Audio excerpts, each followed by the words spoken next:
First bite ay napapaibig. Ako ay nagpunta dito sa may padapitan at tinry ang First Bite Sisig. Yes, kakabukas lang nila, soft opening, and syempre kailangan nating timusan. Ang kinuha ko ay ang chicken sisig. Nakita ko na rin sa social media doon sa kanilang branch sa Lipa yung pork at saka tofu sisig. So, sige, one of these days. Nakakatuwa lang panoorin yung pag-prepare nila. Pagkalagay ng sauce. Napakabango nito nung niluluto eh. Yes, sir. Tapos affordable pa yung presyo. Abot kaya maski kahit ng estudyante. So, pagkahango at nilagay dito sa rice box, eto na. Ay, kakain na. Lagyan ng kalamansi. Patay ng konti. Isang kagat. Savory, crunchy. Napakaganda kasama na rice. Panalo yun. Yes, sir.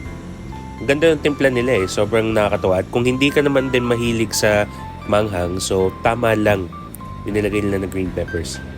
Abot kaya. At pwede na subukan dito sa Dapitan. Follow for more.